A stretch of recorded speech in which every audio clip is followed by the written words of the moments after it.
Assalamualaikum warahmatullahi wabarakatuh. Alhamdulillah wassalatu wassalamu ala Rasulillah Sayyidina Muhammad ibn Abdullah wa ala alihi wa sahbihi wa man walah wa la hawla wa la quwwata illa billah amma ba'd. Qala ta'ala ala inna awliya Allahi la khawfun 'alayhim wa la hum yahzanun. Alladhina amanu wa kanu yattaqun lahumul bushra fil hayati dunya wa fil akhirah. وقال رسول الله صلى الله عليه وآله وصحبه وسلم اذكروا محاسن موتاكم صدق الله وصدق رسوله صلى الله عليه وسلم. Para habaib, para asatid, para tokoh masyarakat, hadirin, para santri sekalian, kita bersyukur kepada Allah malam ini kita melaksanakan agenda rutin tahunan kita. Setiap malam Selasa kedua di pesantren ini kita selalu mengadakan haul Al-Habib Abdullah bin Alawi Al-Haddad Sahibur Ratib. Mudah-mudahan dengan acara seperti ini kita mendapatkan nadharah dari beliau, mendapatkan keberkahan beliau, dan mudah-mudahan kita bisa menjadi, acara ini bisa menjadi sebab kita istiqamah mengikuti jalannya para aulia Allah Subhanahu wa taala. Amin ya rabbal alamin. Apalagi Al-Habib Abdullah Al-Haddad, kitabnya kita baca di pesantren ini, dan juga kita baca qasidahnya, dan juga kita baca wiridnya. Maka sudah amat pantas kalau kita mengenang beliau. Apalagi beliau juga salah satu kiblat para habaib. Beliau adalah kiblat para habaib yang ada di seluruh dunia ini. Hadirin sekalian, enggak lama karena sudah panjang acara kita, Ana mau bacain sejarah Al-Imam Al-Haddad sedikit, sekelumit sedikit, setetes doang maling. Tapi sebelumnya kita ambil pelajaran bagaimana Habib Abdullah bin Alawi Al-Haddad ini sudah kurang lebih 300 tahun tapi namanya masih harum. Seolah-olah beliau masih hidup di tengah kita. Seolah-olah Habib Abdullah Al-Haddad ini masih membimbing kita, masih ngajarin kita, masih mengontrol kita, masih kasih arahan, kasih bimbingan, seperti hidup Habibullah Haddad. Ya. Begitulah kata ulama, salah satu makna panjang umur. Jadi panjang umur itu katanya banyak modelnya, bukan cuma panjang umur kita meninggalnya tua, bukan. Tapi panjang umur yang lebih hebat itu adalah umurnya panjang sehingga dengan umur dia itu dia masih bisa ngasih manfaat buat orang. Ya, sebagian ulama menjelaskan makna panjang umur itu. Sampai-sampai kita merasakan Habibullah Haddad sampai sekarang masih hidup. Umurnya kayak ratusan tahun begitu ya. Kayak belum jauh begitu beliau, kayak masih kemarin. Dan itu juga makna daripada doa Nabi Ibrahim yang Allah Subhanahu wa taala abadikan di Al-Qur'an. Nabi Ibrahim pernah doa, waj'al li lisana sidqin fil akhirin. Waj'al li lisana sidqin fil akhirin. Nabi Ibrahim pernah doa kepada Allah, ya Allah, jadikanlah aku tutur kata yang baik bagi orang-orang yang datang di akhir. Maksudnya sampai akhir-akhir terus, sampai ratusan tahun, jadikanlah nama aku harum dan wangi begitu. Makanya sampai sekarang kita masih baca salawat Ibrahimiyah, masih sering kita kenang Nabi Allah Ibrahim alaihissalam. Dan begitu juga para aulia Allah Subhanahu wa taala, termasuk Al-Imam Al-Habib Abdullah bin Alawi Al-Haddad. Yang kedua, Al-Habib Abdullah Al-Haddad kita tahu beliau lahir di bulan Safar, ya, tanggal 5 bulan Safar di satu desa namanya Subair di Hadramut. Dan beliau tinggal di Hadramut sampai meninggal dunia di Hadramut, di Zambal, di Tarim Hadramut. Habib Abdullah Al-Haddad radhiyallahu an, umur 4 tahun beliau kena penyakit. Sebenarnya dari kecil sakit Habib Abdullah Haddad. Jadi Habib Abdullah Haddad dari orok itu katanya sudah diuji sama Allah.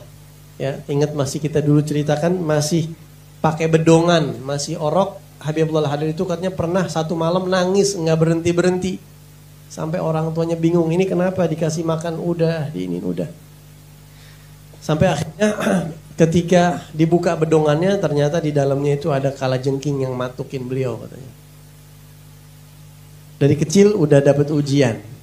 Ujian itu tanda seseorang akan mendapatkan bakal dikasih sama Allah, ditukar dengan kenikmatan yang besar. Seperti halnya Nabi Yusuf. Kata ulama-ulama mengatakan ujian yang dirasakan sama Imam Haddad dari kecil, sakit, umur 4 tahun, matanya nggak ngeliat, terus-terusan tuh ujian tuh.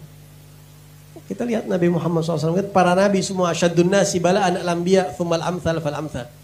Katanya Imam Haddad ini diuji dari kecil karena beliau akan diberikan maqam yang tinggi. Wa kadzalika makkanna li Yusufa fil ard yatabawwa'u minha haitsu yasha. Allah berfirman di Al-Qur'an, Nabi Yusuf dikasih kenikmatan yang besar, jadi nabi, jadi penguasa itu setelah melewati ujian yang berat dari kecilnya, begitu. Jadi orang dari kecil tuh punya ujian, itu nikmat. Santri ini antum dari kecil sering dapat ujian, nikmatin itu tanda antum nanti bakal dapat kebaikan, jadi besar, orang besar nanti. Kalau santri mah ujiannya nggak usah jauh-jauh, masuk pondok aja udah ujian, sumpek pusing itu udah ujian tuh. Ente kuat nahanin itu ujian buat ente. Bakal Allah bayar tuh ujian yang ente rasain gak enak. Apapun itu yang gak enak ujian namanya. Kullu ma sa'al mu'min fahuwa musibah. Semua yang dirasakan gak enak sama orang itu musibah. Itu dibayar sama Allah. Asal antum sabar, kuatin, tahanin. Gitu ya. Kemudian Imam Haddad sebelum balik sudah hafal Al-Quran. Kita tahu Imam Haddad ini nasabnya nasab emas, belajar Quran sama abahnya. Ya, jadi Imam Haddad abahnya sampai ke Rasulullah. Imam Haddad bin Abdullah bin Alwi bin Muhammad bin Ahmad sampai ke Nabi Muhammad. Itu semuanya wali, semuanya ulama, semuanya hafal Quran sampai ke Rasul. Ulama menyebutkan ini dengan istilah as-silsilah adz-dzahabiyyah. Namanya nasab emas. Ya, enggak semua orang punya nasab emas. Kebanyakan dari kalangan Sadah Alawiyin seperti Syekh Abu Bakar bin Salim itu silsilah dzahabiyyah. Al-Habib Abdullah bin Ali Al-Haddad silsilah dzahabiyah. Abahnya sampai ke Rasulullah, semuanya sayyid, semuanya ulama, semuanya wali, semuanya hafal Quran. Silsilah dzahabiyah. Enggak heran kalau cucunya dapat sir begitu tumpah. Ya, dan kemudian Imam Al-Haddad ketika lahir itu tanggal 5 bulan Safar ya.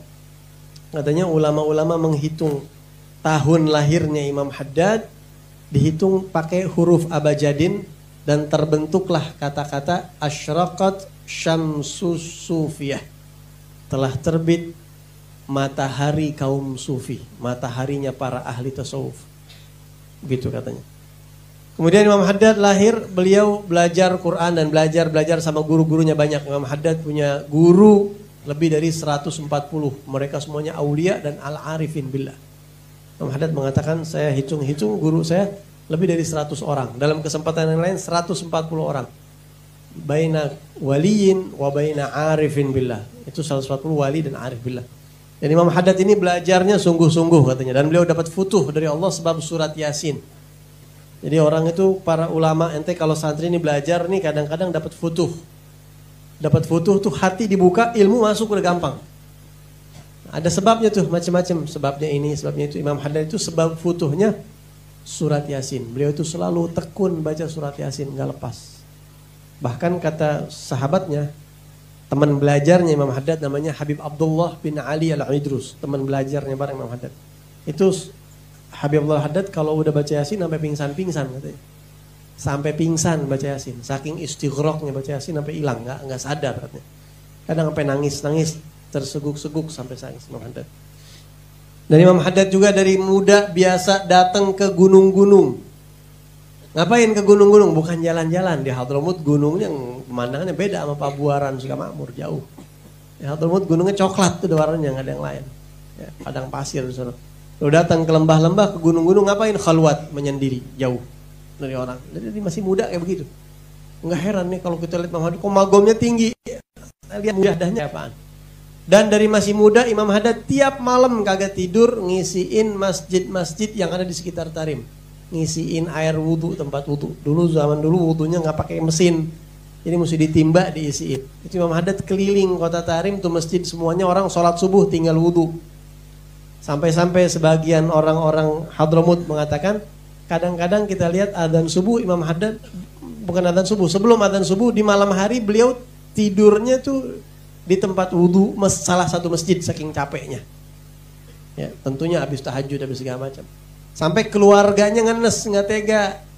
Ya Abdullah, biasa aja ibadah sama Allah, nggak usah begitu-begitu amat. Kan banyak tuh orang kayak begitu ya, biasa gitu. Ibadah biasa aja. nggak usah begitu-begitu amat, tapi tetap beliau terus istiqomah. Dan beliau itu dari kecil udah mau wiridan sampai kayak nyandu. Nggak heran kalau Imam Haddad tuh nyusun wirdul latif ratib Haddad, al-wirdul kabir, hizbun nasr. Wiridnya Imam Haddad kalau antum mau lihat kayak apaan tahu tuh, banyak banget. Nah beliau dari kecil tuh katanya sama wiridan suka banget. Ya. Ahlan sahlan Ustaz Iman, fadhal.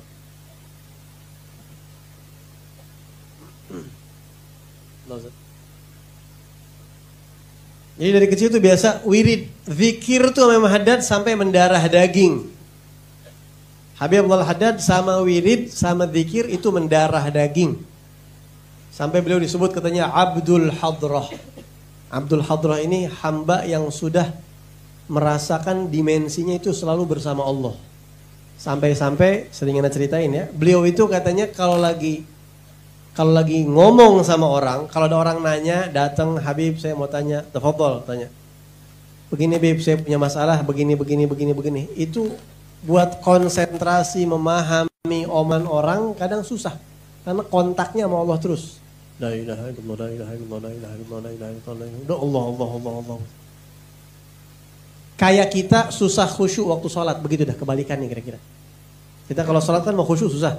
Allahu Akbar. Mau khusyuk mental lagi tuh pikiran sono, hilang lagi pikiran, muter kemana-mana. Kita tarik, paksain buat khusyuk. Imam Haddad maksain buat fahamin omongan orang, susah. Saking hatinya itu lepas sama Allah melulu begitu.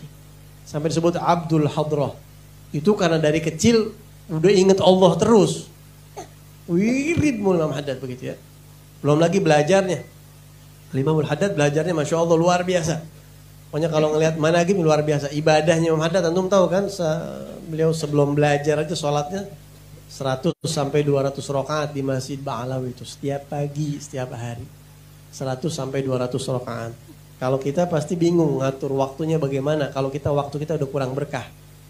Kalau beliau waktunya barokah. Jadi 1 jam itu bisa, kalau kita 1 jam mungkin 100 rakaat, nggak nyampe kali ya, 50 rakaat, kita 1 jam mungkin ya, atau 60 rakaat, Imam Haddad bisa 100 gitu. Jadi waktunya lebih diberkahin sama Allah SWT.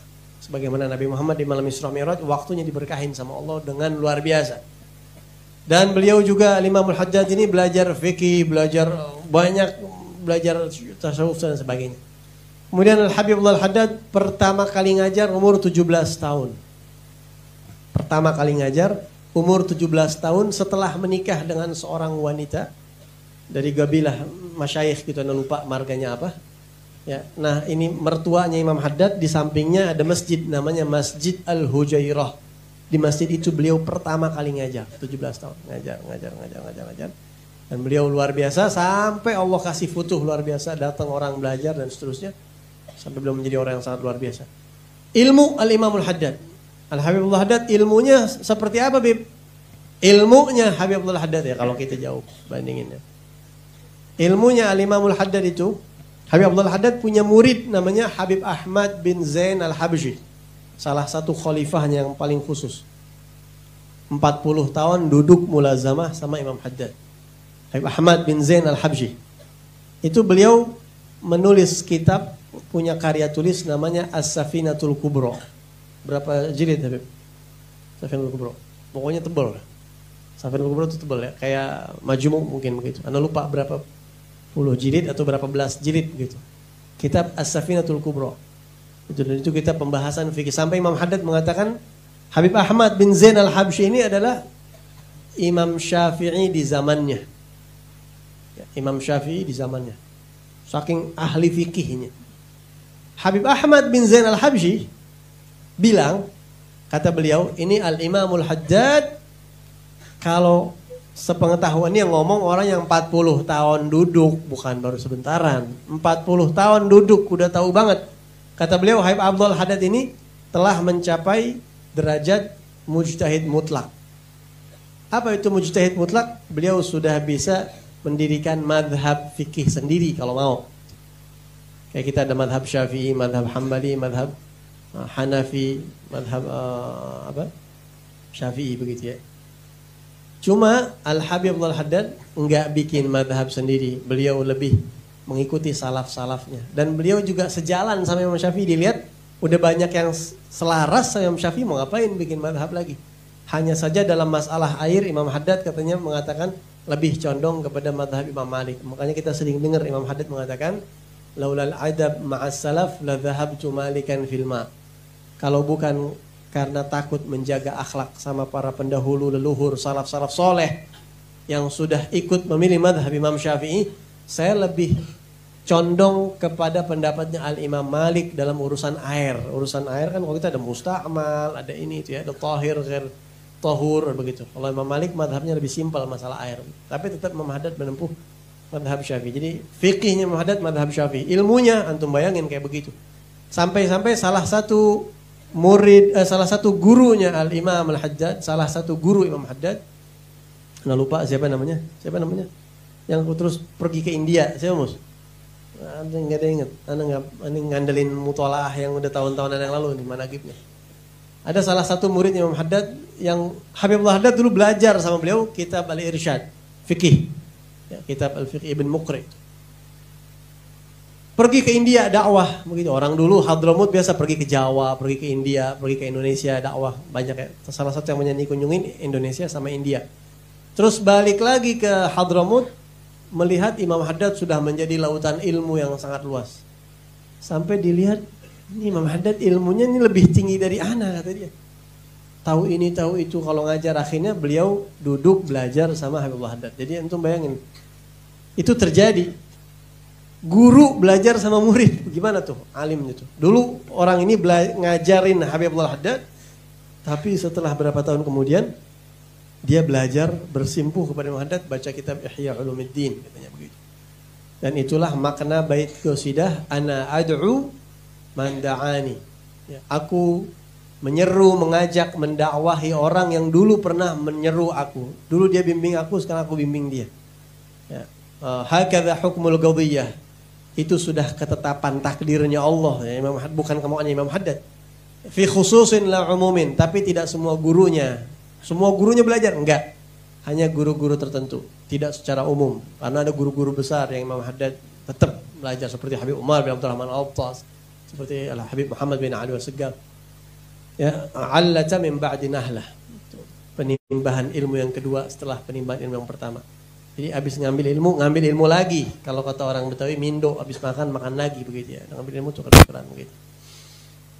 Itu ilmunya Imam Haddad. Kemudian amalnya Imam Haddad, udah tadi kita tahu tuh, tidak ada satu sunnah Nabi pun, ma min sunnatin sannahan Nabi SAW illa wa arju anni qad amiltu biha. Semua sunnah Nabi saya sudah amalkan, kecuali manjangin rambut. Saya belum itu kalau manjangin rambut. Tapi pas meninggal dunia Imam Haddad 40 hari sakit, nggak sempat motong rambut, akhirnya rambutnya panjang sampai daun telinga. Semua sunnah Nabi Muhammad sudah dikerjakan. Dan beliau mengatakan tidak ada satu kitab pun yang masuk ke kota Tarim kecuali aku sudah baca semua. Semua kitab yang ada di Tarim semua sudah baca dan semua sudah khatam. Kita nggak usah satu Tarim dah, no di Qo'ah perpustakaan no kitab tuh kita berapa yang udah kita baca khatam, jauh banget. Jauh banget. Ya, Imam Haddad setarim kitab dibaca. Antum bayangin orang dulu tuh sama ilmu luar biasa. Kayak apa kitab satu kota Tarim? Semuanya sudah dibaca sama beliau. Kemudian akidah Al-Habib Abdullah bin Al-Haddad.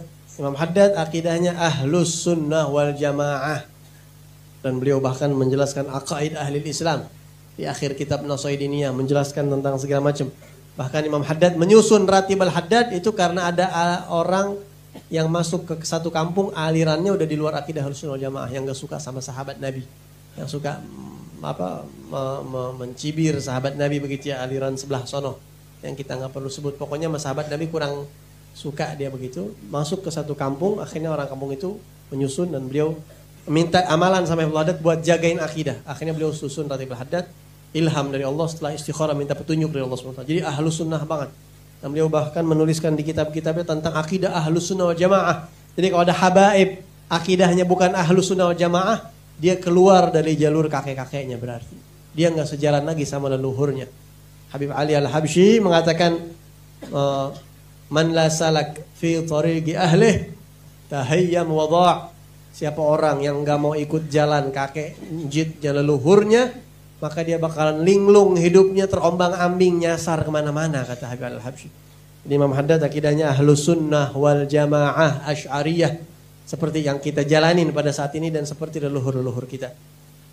Kemudian maqam Al-Habib Abdullah Al-Haddad. Habib Al-Haddad maqamnya kayak apa? Beliau ini bukan sembarang wali, tapi beliau adalah Sultanul Aulia, Qutbul Aulia, pimpinan para wali di zamannya.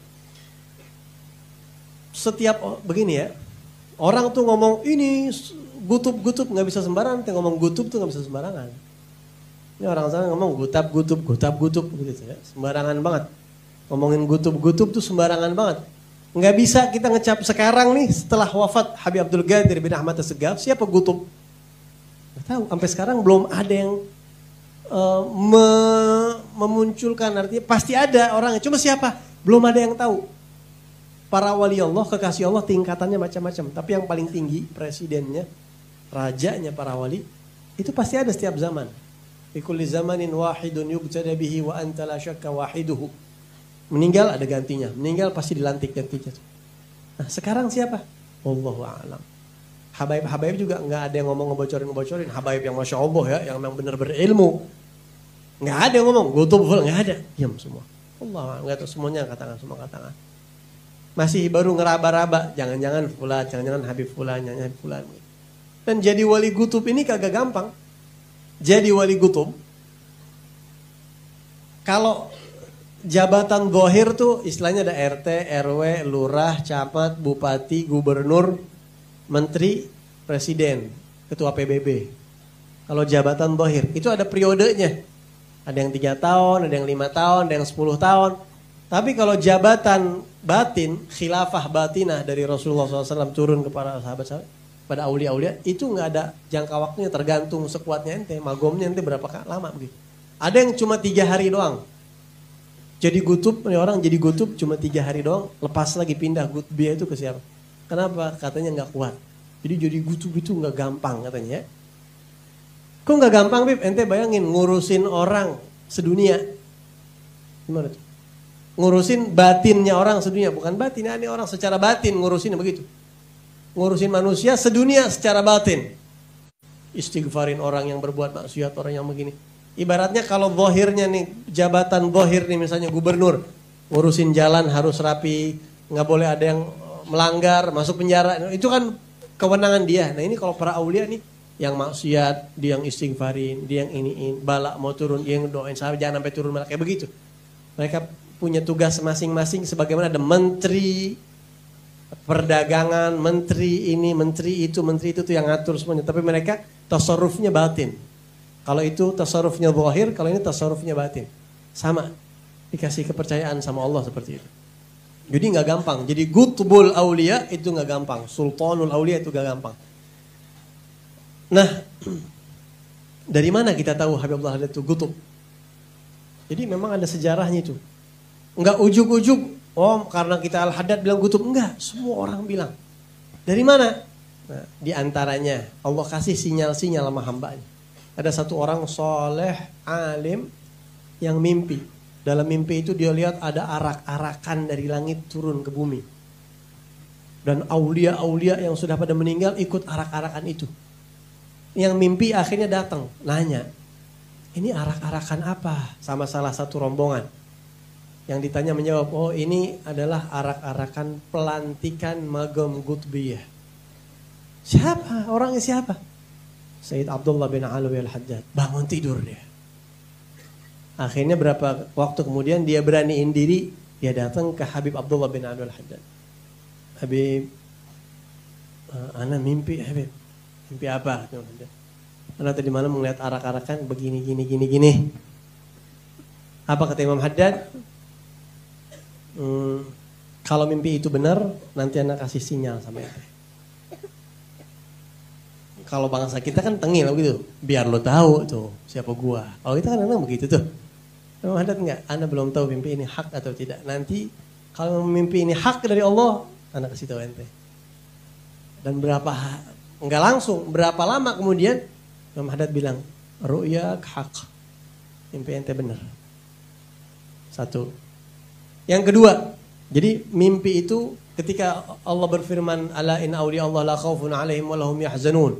Alladzina amanu wa kanu yattaqun lahumul busyra fil hayati dunya wa fil akhirah. Para wali itu dapat bisyarah, dapat kabar gembira di dunia dan di akhirat, kata Allah.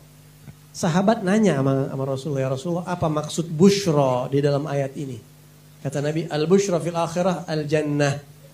Kabar gembira di akhirat buat para wali adalah surga. Kalau di dunia apa ya Rasulullah? Ru'ya salihah yarahal mu'min aw turalah. Kata Nabi, para wali itu dapat bisyarah di dunia. Bisyarahnya itu berupa mimpi yang baik. Baik dia yang mimpi langsung atau orang mukmin yang mimpi untuk mimpiin dia. Ini bisyarah. Itu di Sahih Muslim.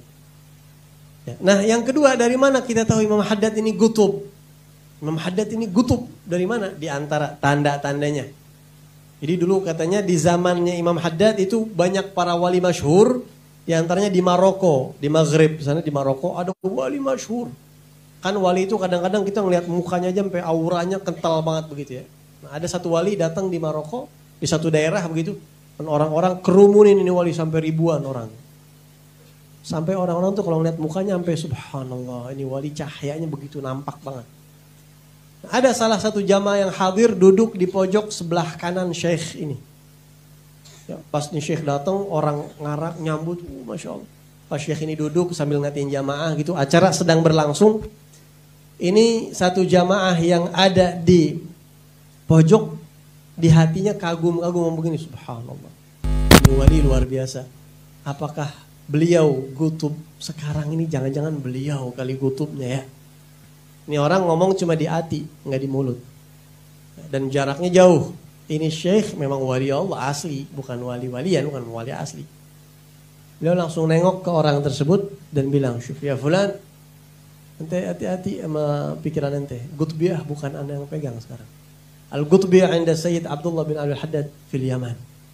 Sekarang Gutbiyah ini Abdullah bin Abdul Haddad yang pegang. Sayyid Abdullah bin Abdul Haddad, bukan anda." Sekedar ngelurusin karena kotor ya. Ucap orang yang bukan pada tempatnya dan memang diizinin sama Allah seperti itu. Jadi yang ngomong ini bukan sembarangan orang ngomong di hati, kedengeran bilang Gutbiyah di sana di Yaman. Yang megang Sayyid Abdullah bin Abdul Haddad sekarang, pimpinan para wali di zamannya. Udah. Kemudian juga sebagian orang kan nggak tahu setelah Habib Muhammad bin Alwi Assegaf Gutub meninggal. Kemudian Habib Umar bin Abdurrahman Al-Attas Gutub meninggal. Siapa nih walinya? Sebenarnya Imam Haddad juga akhirnya ngomong ketika meninggal Habib Muhammad bin Alwi Assegaf dan para aulia-aulia yang besar itu, bagiyatu qaumin madaw. Ya, mereka sisa orang-orang hebat itu telah meninggal dunia. Orang hebat kan udah jarang. Ada sisa-sisanya 1-2 begitu.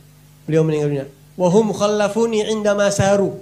Ketika mereka meninggalkan dunia ini, mereka menyerahkan kepada aku khilafah kepemimpinan batin. Nah, di situ katanya Imam Haddad ngasih sinyal bahwa Gutbiyah itu pindah kepada beliau. Tapi itu kan gak kesebar. Sebagian ulama yang lain tahu bahwa Habibullah Haddad ini gutub. Dari mana? Ada satu habaib dari Al-Syekh Abu Bakar bin Salim. Namanya Habib siapa? Anda lupa. Habib Ahmad bin siapa gitu. Anda lupa. Bin Abdul siapa? Anda lupa. Tinggal di kota Mekah.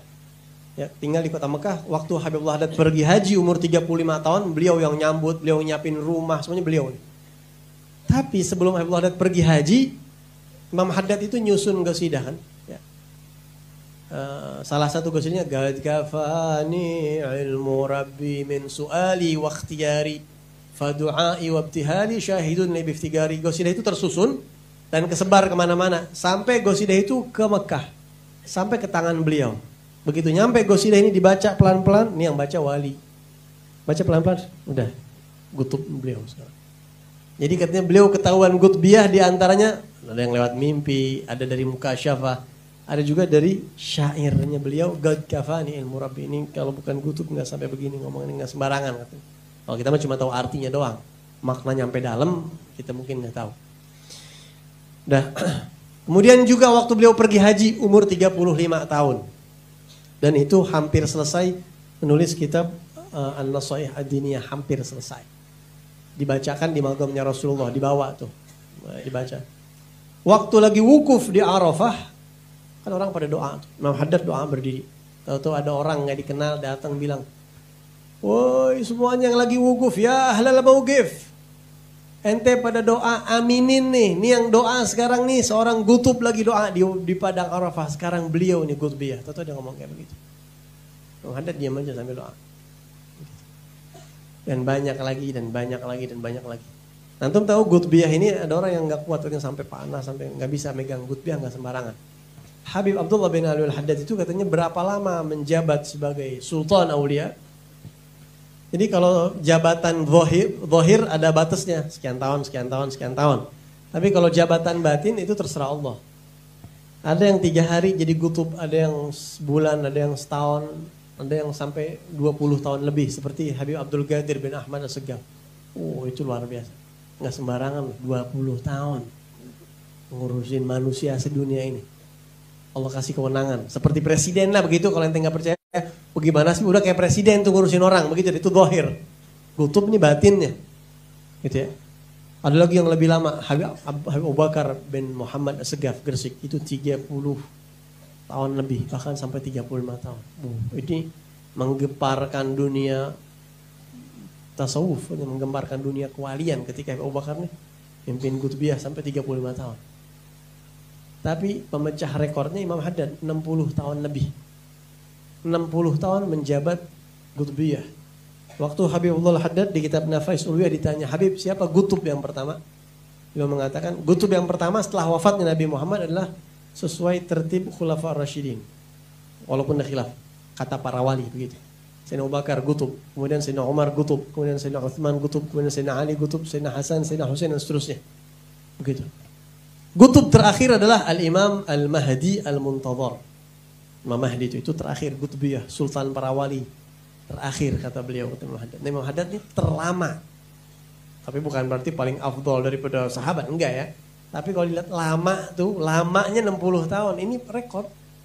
Sampai orang ini dahsyat, goleng-goleng kepala ngeliat Imam Haddad ini. Orang umur sampai 80 tahun lebih, 89 tahun kurang. 88 tahun lebih. Dan jarang orang sampai muammar panjang umur seperti itu di magam Gutbiyah begitu ya katanya. Ada satu orang yang menghibahkan umurnya sampai Imam Haddad. Alhasil kemudian Al-Habibullah Haddad meninggal dunia di bulan Dzulqa'dah ini. Beliau setelah sakit 40 hari dan di akhir hayat beliau baca subhanallah bihamdihi subhanallahal azim ya Ahmad ya Muhammad. Sampai beliau meninggal dunia di malam hari dan beliau disolati kurang lebih 20.000 orang yang nyolatin jenazah beliau. Ada orang soleh yang ngitung pakai tasbih, yang hadir 1, 2, 3, 4 datang, yang baru datang dihitungin 1.000, 2.000 begitu, dihitung pakai tasbih sampai total jumlahnya 20.000 orang. Ini penyusun Ratibul Haddad. Kalau Ratibul Haddad itu disusunnya kapan? Bulan Ramadan, malam 17 Ramadan, waktu beliau umur 28 tahun. 28 tahun. Masih muda banget ya. Kita beri salatul muawanah. Itu umur 25 tahun kalau nggak salah. Kitab Nasaidiniyah umur 35 tahun dan kata ulama itu kitab Nasaidiniyah adalah zubdahnya kitab Ihya Ulumuddin. Intisarinya kitab Ihya, itu udah kitab tersebut. Alhasil kita nggak bisa ngomong panjang lebar tentang Imam Haddad. Yang kita harapkan dari acara haul, santri biar punya hubungan sama orang-orang soleh para wali seperti Imam Haddad. Ratibnya jangan lepas. Wirdul Latif dibaca, wirid-wirid beliau dibaca.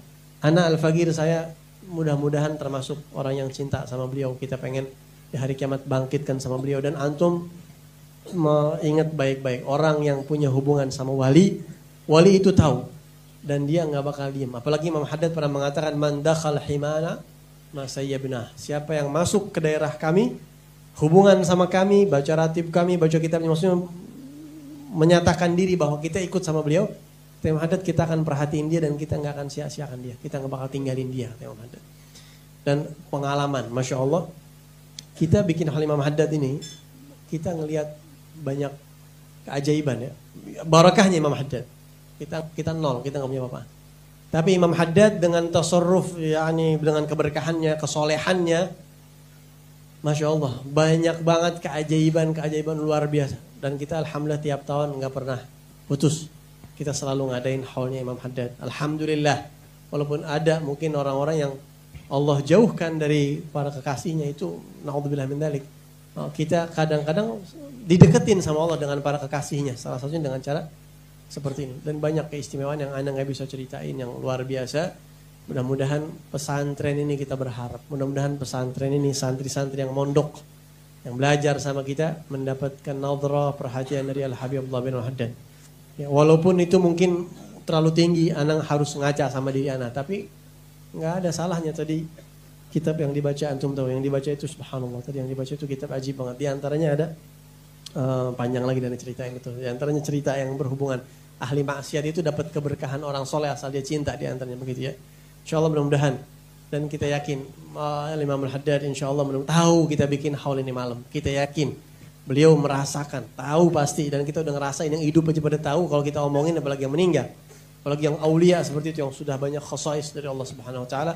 Mudah-mudahan kita meninggal dunia di jalan beliau, bangkit di hari kiamat bersama beliau dan juga bersama para aulia-aulia yang lain, habaibna al-Ba'alawi. Rabbi fanfa'na bi barakatihim wahdina al-husna bi hurmatihim wa amitna fi tariqatihim wa mu'afati min al-fitani. Wa sallallahu ala sayyidina Muhammadin wa alihi wasallam. Assalamualaikum warahmatullahi wabarakatuh.